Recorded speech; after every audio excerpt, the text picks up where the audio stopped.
Welcome to the Mindset Unleashed Today podcast. My name is Tommy Gucciardo, and I'm excited to share my insights and experiences with you to help you shift your mindset and improve your life. Now, what we're going to be doing is we're going to be exploring different areas of life, discussing how to make positive changes. Now, I'll be doing this by interviewing guests who can provide additional perspectives and their experiences.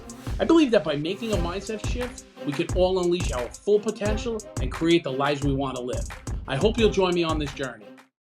How you doing, everybody? Welcome back to the Mindset Unleashed podcast, where we focus on the power of the mind and how it transforms our lives on a daily basis. I'm your host, Tommy Gucciardo, and today I have a really special guest here. This is somebody that's, she's a sister. We're in recovery together, but, she's more than a recovering addict. She has a life. She has a husband. She has a career in acting. And I introduce you to Annie Pasapia. Hi, Tommy. How you doing? Hi, everybody. Hi, how are you today? Good. Gorgeous day in New York City today, right? It's a beautiful day today. And it's a beautiful day to have a conversation. Oh, and, absolutely. We have a lot in common. Yes. We have a bond, and that's recovery, right? Yes. So maybe, tell us a little bit about, I know why you came to recovery, but tell the people why. Why I came. Yes. The simple, hard, quick fact is I came to recovery because there was no other place for me to go. Right. And recovery is really the answer and should have been like a first choice for me, but instead I chose to bounce myself through life for many, many years, I made it hard for myself, this, that, and hard luck, hard times, whatever it was, it was what it was, you know what I mean? And I came to recovery after jails, institutions, overdoses, and everything else. I was trying to figure out a way that I could possibly still figure out a way to get high and to live like a normal human being, if even that even exists. That's even possible, right? Right, yeah, and I use that term very lightly, normal human being. I don't really mean that, but I mean live without the insane asylum of a lifestyle. And I couldn't do it. I couldn't do it because when you're using hard, there's nothing else. You don't give a shit about your mother, your sister, whether you have shoes or not, whether you ate or not. It doesn't matter. And that's where I was at. Right. And I came to Narcotics Anonymous. So you were thoroughly beaten. Beaten to death. I came out of prison and, I needed a summer of fun, right? So I decided I'm going to just hang out a little bit for a couple of months. And then I went to South America and started to party down there. When I say party, I use that term very loosely, I use that too. Yeah, partying for me, some people say party and they can go out 1 or 2 nights a week and have fun. There was no champagne involved. Yeah, there were no high heels or limos, okay? No, it always ended bad. Yeah, it certainly did. And it wasn't like a one-day party. It was like a week or a 2-week party. It just constantly went. It was brutal. And you can imagine how it was in South America. The shit was crazy down there. It was absolutely insane. And so I came back after a year of that torture. I came back to getting arrested down there. Oh, all right. That's always fun. Oh, I got to tell you something. Side note, being arrested down there, you think to yourself, Rikers Island's like the friggin' Hilton. I'm telling you the truth, like the friggin' Hilton. But anyway, so I came back to New York, and some of my friends were clean. So I decided, give it a shot. Here you go. Well, here I am. All right. And that was in 1990. That's beautiful. You know what I mean? It's life. It's life. And you know what? We just roll with it. We just roll with it. Just like you, Tommy. You know what I'm saying? Listen, jail's a part of my story. Insanity's part of my story. And, we don't even realize what we get ourselves into. Because our thought process is gone, right? We're not thinking about anything. We're just thinking about, getting that next one. Till I'm up to here. Yeah. Then I think to myself, what the fuck? What the fuck did you do? Right. It's crazy, It's crazy what happens. So you said to me earlier that you came into recovery in 1990, right? Yes. Is that when you came in? Yeah, I started making meetings in 1990. Exactly. And today, 2024 right now, right? How many years do you have clean? 10. All right. So, like you, you had a little research. you want to know something? Life creeps up on you like anything else. I think I was clean 21 years. Mm-hmm. I was clean 21 years from 1991 because I came in 1990 and I didn't stay clean. I started staying clean in 91, and I'm going to say 21, 22 years later, all that good clean living and this and that and everything else, and I'm gaining weight and so on and so forth, and I decided I'm going to go to the diet doctor and I'm going to lose weight. And I did that. And I lost weight, and it got to the point where I was taking the pills constantly because now I'm scrubbing the ceiling. Not only am I losing weight, I'm scrubbing the ceiling. I'm cleaning things that have never even seen the light of day. And I'm thinking to myself, hello, you haven't eaten in 4 days and slept in probably as many. There's something wrong here. Right. And it took me a while to realize, whoopsie, there you go. Right. So I had to stop taking the diet pills, you know, and get back on track. And just really get back on track because I felt like, once again, here comes my life falling apart because you can't be around somebody who's like a complete, like they're electrified. It's a complete maniac, you know what I mean? So here I am. All right. You know what I mean? And I don't look. It is what it is. It's just part of. It's just part of life. And when you came back, did you change what you were doing? Did it come back stronger, or? When I came back to Narcotics Anonymous, I think maybe about 2 years had passed in between, right? So I came back with a different attitude. Mm-hmm. I came back with a different attitude, and it was all. I just had to keep. It was really a different focus for me. It was a completely different focus. The family dynamic for me was different. And what I did was I just focused on myself. I focused on just getting friggin' through it. Right. You know, and life changed. Yeah, of course. Life changed. I started getting serious about a career, a job, and what I'm going to do. You know what I mean? Because I felt like I'll tell you exactly how I felt. I felt like I was legless. You know that feeling of like, I'm just hanging on to the slightest bit of hope. I get it. You know what I mean? Like I had nothing, and thank God, you know, like my husband stood by my side. Right. You know what I mean? He's been there. We're together 23 years, and he stood by my side, and it gave me the strength and the courage to just keep it moving forward. Not that it was him; it's really my higher power, to be honest with you. And that's really the core of the whole thing. You know what that's I mean? beautiful. I ran back, even before I came back, you know, to meetings. And not that it's all about a religious thing; it's all about a spiritual thing. But I ran back to church, because it's the only thing that was going to save me, and I knew. Listen, you have to do whatever to save your ass, right? I didn't have any other like relative, family member to like plead my case to. You know, my husband was tired of hearing it, and I wasn't ready. And I don't want to say ready. I didn't even know if even going back to meetings yet at that moment was where I belonged. I just needed the help to get there. Right. That's that great. You know that, but that's what it is. You know, you just give that one little, like you said, you were hanging on by a thread. That's what it is. You had a little bit of hope. That's all it is. And you know, you took that and you ran with it, and you make yourself better from it. You know, like for me, like I remember my relapse. Like I wasn't even, like I was only in for like, I was in recovery maybe like 9 to 10 months when I relapsed. Right. But like that few months out, that from relapsing to coming back, that was like the worst 4 or 5 months. It's brutal. It was brutal. Because I know there was something better. I know there's a better life. Right. But I chose to still be in my old life. And, you know. It's horrible. And it was like insanity. Like, you know, like when I was using, I was like hearing like the readings. I'm hearing like what people were talking about. And, you know. You know better. Yeah. You know better. And it's almost like ignorance is bliss. But you know what? The disease of addiction doesn't care. Right. That's the thing. It doesn't care. Right. You know, it's got you in its grasps, right? And it doesn't matter what you remember or what you learned. You know, when you have that disease working full force, man, it's a mother.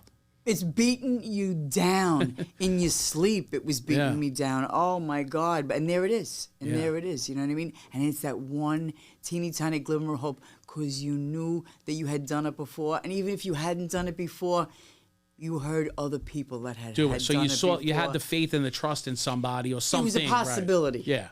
And you see people getting better. Yeah. You see people getting better. You Oh see my people God, yeah. changing their lives. Oh my God, yeah. And that's the beauty of the program, Yeah. right? Yeah, it is. Because Yeah, like it we're all is. different. You know, there's lawyers, there's doctors, there's, you know, people who don't work, there's, you know, single mothers. The disease doesn't choose Doesn't care. like who it goes, it just gets you, right? That's right. And the common bond, we have hope together. And that's, you know, that's the amazing part of the fellowship, you know? That's the key. Right. You know what I mean? And to just pass on that hope. And I never understood in the beginning what they used to say, like, I can't keep what I have unless I give it away. I was like, wait a second.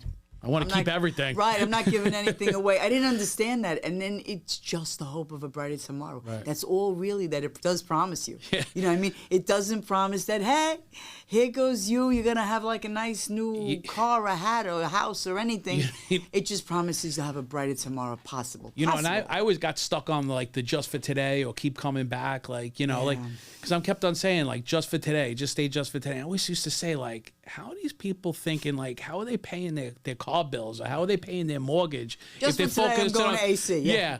I'm like, how does that even make sense? But, you know, like you said, like, you know, now that with that just for today, you have a hope for tomorrow, right?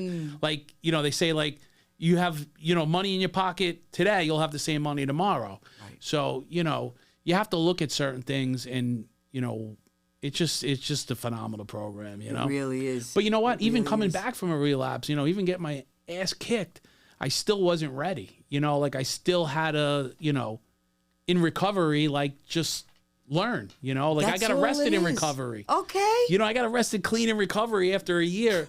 And I still remember, like, this is like one of those moments in your life that you remember. Like, I remember being in that jail cell on Christmas Eve. Come, Tommy, what did you Come on. do? Like Italian people on Christmas Eve, you know, we want to be with a... And I always tell the story, right? I always tell the story that as a kid, I always felt uncomfortable, like at the big holidays when the family was around the table. I always felt like everybody was talking about me, or I didn't fit in, or this one cousin is better at this, or this cousin's better than that at something. Right. And I always I felt hear out of you. place. And that was Yes. my disease working at a young age, right?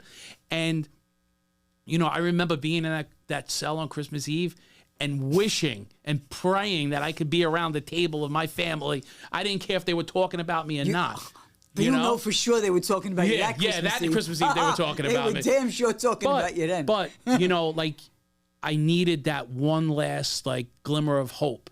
Like, you know, and I had to realize that, you know, we have to make a change in our lives because we could live like that for the rest of our lives. Jails, institutions of death. And I don't want to live like that. No. I don't want a CO kicking my door, waking me up. God, oh you know my what I'm God, saying? oh my Like, I don't want to live like that. Oh my God. You know? You want to know something? And I think about just that sometimes. And I think to myself, had I not been clean for the most part of the past 30-something years, okay? Right. Yes, there was a brief intermission there, but yes, for the most part. I don't think, and I say this with all due respect to every addict that's passed away, you know, I would not have been one of those people that died. I would have been one of those people suffering. Suffering hard. Right. And that scares me. Right. That scares me. You know, like doing time, now that we did time, you could do time. Yeah. Time it's just what it time. is. It's just You're time. just living in a place Yep. that you just can't go home. Right. I mean, and that's very minimizing it. I don't ever want to do it No, I get it, again. but I get the logic behind it. But I would be. I see people suffering in the street. Yeah. I see people suffering And hard. more and more lately, you see it all over the and place. that would be me. And I'm not a kid. Right. I'm not 25 years old. Listen, I don't have any Running shot of. slamming and bing banging and booming all over the street. I'm not that girl anymore. No. Like, I need to sit the fuck home. Right. Pardon my language. I need to sit home and watch TV. You know what I mean? I can't be running the streets. No, like I that. get it. I get it. I don't even have the physical, mental capacity to do that shit anymore. Maybe the physical I have, the mental I don't have. I don't have the mental capacity for that anymore. Oh my God. Because it's always a game. It's always never you ending. always there's always something going on. There's always conniving. There's always finagling. There's always something that's happening. And it's a blessing in our life. It's a blessing that I will help anybody that wants help. Right. And I said, so I can't help everybody, but I can help anybody that wants help. Right. You know, people will take advantage at times and this and that because they really don't want the help and they think that, you know, like they're going to ask you for something to do something, whatever. I'll help you, though. You want to get clean? You want to change your life? Life can be amazing. You know, one of the things that I really want to do, and I'm going to put it on, I'm going to say it here that I really want to do. I want to go to Bedford Hills and speak at a meeting there. Wow. I'm dying to go back there. I did time there, and there was a woman. She came up, and this was in, I'm going to say, probably 1988. Mm-hmm. And I don't even know if she was in a 12-step, what program she was in, but this woman touched my heart. And she did time. Right. She did 15 years. You know what I mean? And you would never have, like, pegged her on the street for an addict or a person that used or an ex-con, okay? Right. And she came up and she said, if you don't ever want to come back here, don't. Change your life. Stop doing the things. And she says, and look, and she was married to a cop. She was married to a cop. And, like, I don't have any idea this woman, but she changed my life. Wow. You know, and, like, it's not that I'm trying to change anybody's life. I'm just trying to tell somebody that, you know what? Maybe sitting in these state greens, it looks pretty grim. Right. You know, but you never know. And I hashtag that all the time. You never know what tomorrow is going to bring you. Right. And that's the real deal.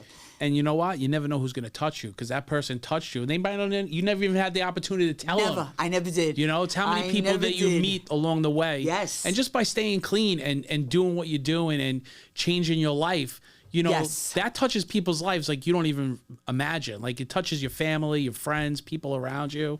So that's a beautiful thing. Now we're going to hold you accountable for that. We're getting you up there. I'm holding you accountable now. I'll go there. I've gone to Rikers Island. I've gone back to Rikers Island. And quick story, I went a few times. Mm-hmm. And one time I went in, and the first thing that gets me all the time is the smell of the institutional cleaner because it's always the same, and it turns my stomach. And I finally get to the floor where I'm speaking to the women there. And I see a girl that I was upstate with, like, maybe at the time. I was there in the 80s, so maybe it was 20 years prior.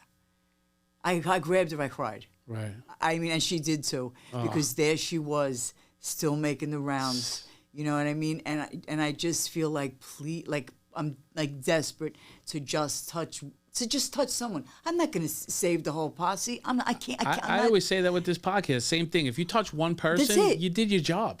You know, you change one person's life. That's everything. If my crazy ass could be changed even a teeny weeny bit, trust me, this program works. Get clean, people. Change your life because it works. Yeah, and well, you're proof of it. You see.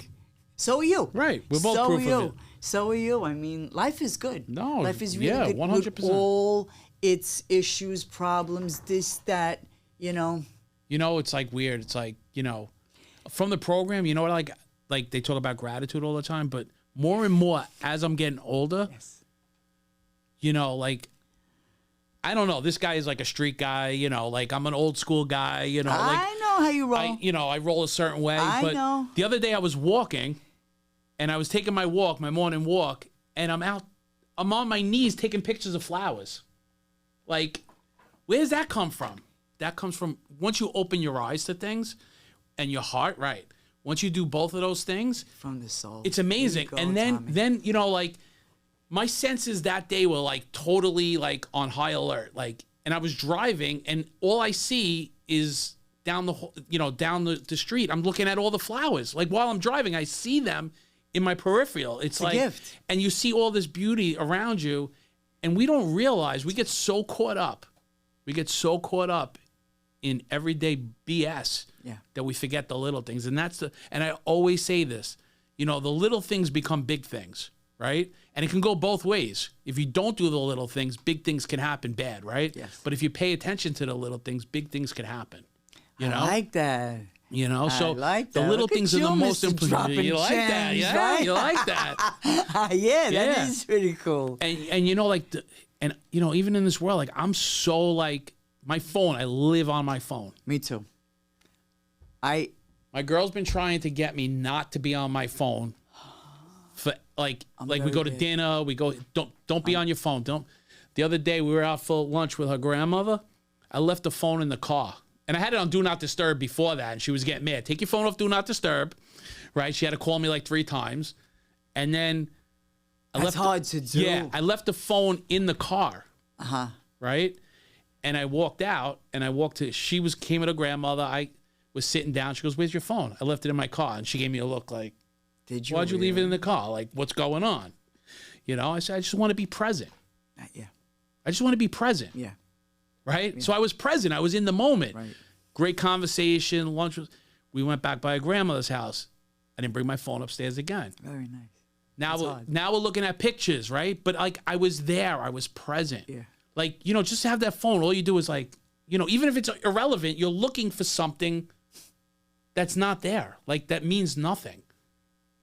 You know? So like the little things are really, really important. I'm starting to understand that more. And I have some clean time under my belt. And I've done some work on myself. Yeah, but, yeah. You know, we're always, No, I know. I think anybody on any day is a work in progress. I say it all the time. You know? I say it all the time. Imperfectly perfect. There you go. You know what I mean? Always a work in progress. I mean, if not, and this is true, for me, if I'm not at least trying to do a little something, even, I'm going backwards. Because I know me. I'll slide right down and start, you know what I mean? Eat that bag of Oreos, Annie girl. You Yeah, got it's okay. this. You got it. You know what I mean? Like, All right. So we've talked a lot of recovery. yeah. You know, yeah, but there's more to recovery. you. You're not just a recovering addict, right? No, There's other no, things no, that you no. do. Yes. So you said you're starting a career, you were looking for a career, and acting is something that you do, right? Yes, I'm an actor. I am an So actor. talk about that. Talk about the, you know, how you got into that, you know, where it is right now. I like to tell stories. Okay. You know, and in recovery, that's what we do, right? We talk about our life and stories. And some of my stories, you know, some of them are sad, but I'm here at the end of it, and I always try to find a little bit of levity in everything because course. that's what it is. We're here. That's the redemption part of the whole Right. story. We got released, yay, whatever it is. And I like to tell stories. So as people used to tell me, Annie, write a book, write a book. I'm not writing a book. Right. I'm not writing a book. So I thought, You know, with AI now, you can write a book probably. I know. I thought of that. I thought of that. But it's not Insert my real. It's like, you know, stories. No. You but- want your real stories right from the heart. So I decide maybe I'm not going to write a book, but maybe I'll try a little acting. Maybe I'll try acting just for the hell of it. And I always thought that you had to be like Grace Kelly perfect, all this type of stuff. Like you had to be so gorgeous, and I am not that. You know what I mean? Come on, I'm you're beautiful. Thank you, but I'm not that, and I don't. You know, it's hard having the past that I've had to start saying I'm gonna shine. It's hard. It's hard for getcha. me to even have the courage to even try. I get it. So I started. I just jumped in. I didn't take classes. I didn't do anything, and I jumped in. Believe it or not, I didn't even know how to look for an acting job. How do you look for an acting job? Right. You know what I mean? Like, people are not. There was no one knocking on my door looking to like say, you know, you you've wanna been be an actor? discovered, Right. right? I found acting jobs on Craigslist. All Found right. acting jobs on Craigslist, and believe me, there's like 9,000 porn jobs, and in there is like 1 or 2 real jobs. I'm gonna be honest with you. I got didn't take the some- porn jobs, though? No, I did Okay. not. I Wanna had make to, sure. I had to fight them off. I said, All right. please, no. Okay. You know what I mean? But but the regular job, I got some good jobs. Right. I got some nice little jobs out of there, and I said to myself, you know what? Maybe I could do this. All right. Just maybe I could do this. And I learned that maybe I could do this in recovery. Right. You know what I'm saying? That's what gave me the push. The push, You know right. what I mean? To get that rock So you up use that the hope hill. from recovery and you put it There into you your go. regular life. Clueless as to what I was doing, completely clueless. And every job I would do, I would talk to everybody. How'd you get the job? Where'd you get the job? Because, you know, that's what we do. We talk You to know, everybody. sometimes being clueless is the best way to go about things. Because if you learn too much, It's no good. It could hurt you. That'll never be my problem. Right. That'll never be my problem. To be too smart. It'll never be my problem. So I just started finding out from people, you know what I mean, like what's the next thing to do. I joined a couple of little agencies, you know what I mean, and started doing some background work. I got myself an agent. I got myself a manager. I started going on auditions and bang, you know what I mean? And you just, you know, you go on social media, you meet people, and you just, it's been a few years. I think I'm acting about maybe 8 or 9 years now. Nice. And you just keep, and it just keeps going. You just keep going. It's very, you have to have like tough as nails, thick skin. Really do. Because there's probably for whatever one person that's doing this, thousands and thousands of people trying to do the same thing, who are way better than I am and by Right. far more talented and everything else. But I'm still jumping in because sometimes. but you have a look and you have a sometimes you personality win. that, you know, I'm sure you get cast for certain things. I do. And I'm in class now. Jennifer Esposito is my teacher. I know, I saw that. Yeah. Oh, she's magnificent. And you did a film with her. I did. Tell me how you got onto that film and how you met Jennifer. I met Jennifer during the pandemic on Instagram. Okay. Literally because everybody was putting stuff up about banana bread and gymnastics and things like that. And I was just like... You didn't do any gymnastics? I did none of that. I didn't do any home renovations. I didn't do any special recipes. It was just me trying to friggin' like straighten the bottom of my closet. Like that took me 2 months to do. You know what I mean? Like I was just... hold it. I could do time. Right. I had color TV. Now I didn't have that upstate. Right. You know what I mean? I could have full fridge. Yeah, for me, I was on lockdown. It was perfect. I had no problem with that. I had no problem. I was used to that. I was like, so anyway, so I would just make videos. And she came across one of the videos and she started looking at them and she followed me and then she hit me up. She said, I have a role for you in my film. Great. And I thought, what? I got to be honest with you. It would just happen just like that. You know what I mean? And a few months later, she sent me a script, you know? And then she sent me a call sheet and said, this is the time to be there. And here's the I mean, you know, and I'm going to tell you something. I walked my first red carpet at Tribeca Film Festival. Wow. How was that? Can I be honest with you? Mind-blowing. Wow. Mind-blowing. I mean, you know, I had to face a parole board before. You know what I mean? Like, I was on Rikers Island with a little BS number and a green outfit for a couple of years. Like, I'm walking the legit red carpet. People are asking me my name and taking my picture. I was like, recovery's great. Yeah. No, that's great. It's yeah. The movie comes out June 14th in movie theaters. And didn't it get some awards recently? It did. Wow. It did. It got Best Cast Award, Best Director Award. That's phenomenal. Yeah. It's an honor to be part of. It really, really is. You know. That's beautiful. So where do you go from here? I don't know. You don't know?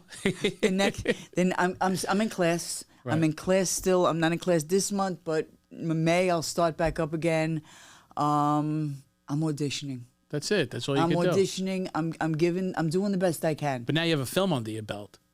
Oh, yeah. You There's know? also the Who's Annie thing that I did. Okay. You know, but, and that took 6 years to make.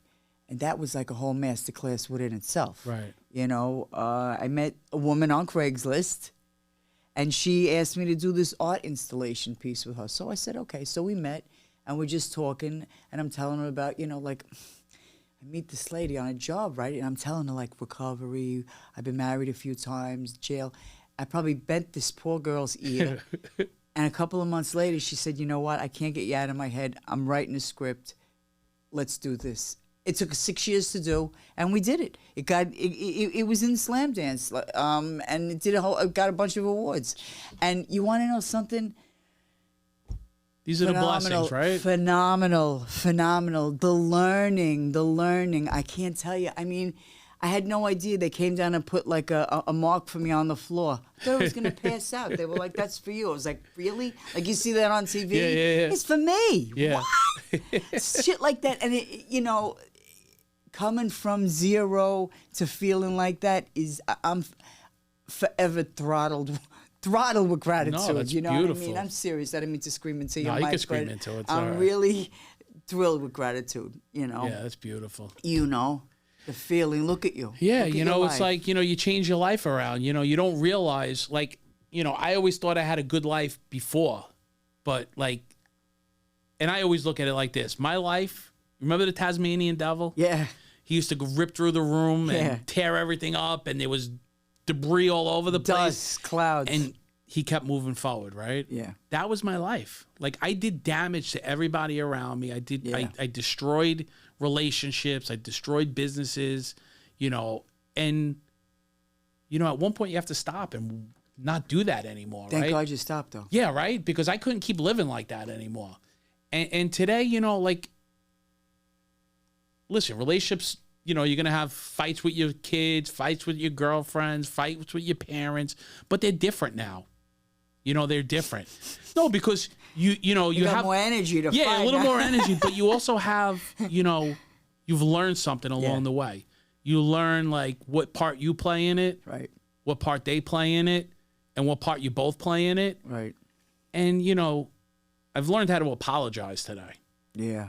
And that, to me, is like the most important thing, because It is. in the past, it was fake apologies. It was just like, I'm sorry, just for you to leave me alone. Right. Like, I won't do that again. Right.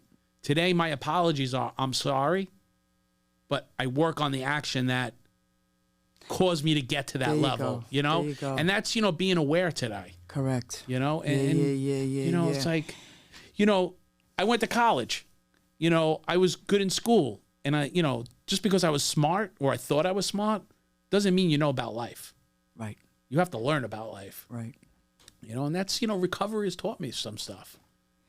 We learn as we go along, and we do the best we can. And thank God that you came into recovery. You know what I mean? Thank God that what brought you, like, to come, like, what was the moment that you said to yourself, I can't? Parole. Oh, there you go. That'll knock it down every A parole officer. There you go. You So know? that was easy. Okay. It was easy, but like I said, because I was just doing it because of that. Right. That's what caused me to realize, because once I got off of parole, it was easy for me to say, Gotcha. Done You now. know? Right. I hear you. but what the seed that was planted There you go. helped me get to the next level of my life. Thank God. Like, I knew there was something better, right? Yeah. I just wasn't paying attention because I was being closed-minded. Now I'm open-minded. So, we all learn. It's a process. Like we said before, it's a process, Yeah. Yeah. So I have to ask you one more question Go before we ahead. get out of here. And I like to ask this. What would you tell young Annie right now? Oh, boy. What would I tell young Annie? That's a great question. I have to be honest with you. I would say listen to your parents. Really? I'm going to say listen to your parents. My kids wouldn't say that. Young Annie. I made a lot of early on mistakes, which was the beginning of my, like, downfall. So, and I would say, don't be such a smart ass. That's what I would say to myself. Don't be such a smart ass know-it-all. I was 14. I acted like I was 27. Yeah. So, don't be such a smart ass. Give yourself, and I would tell her, it's going to be okay. There you go. It's going to be okay. I got you. All right, good. Yeah. All right. Once again, thank you for coming. It was a pleasure having you. Thanks for having me. If you want to let anybody know where to find you, like on Instagram or anything, or anybody looking for a, actor, tell them where to find you. Oh, hi. I'm at Annie Pisapia on Instagram. ANNIEPISAPIA. Annie, my name. All right, great. All right, thanks everybody for tuning. Thanks everybody for tuning in, and until next week, we'll see you there.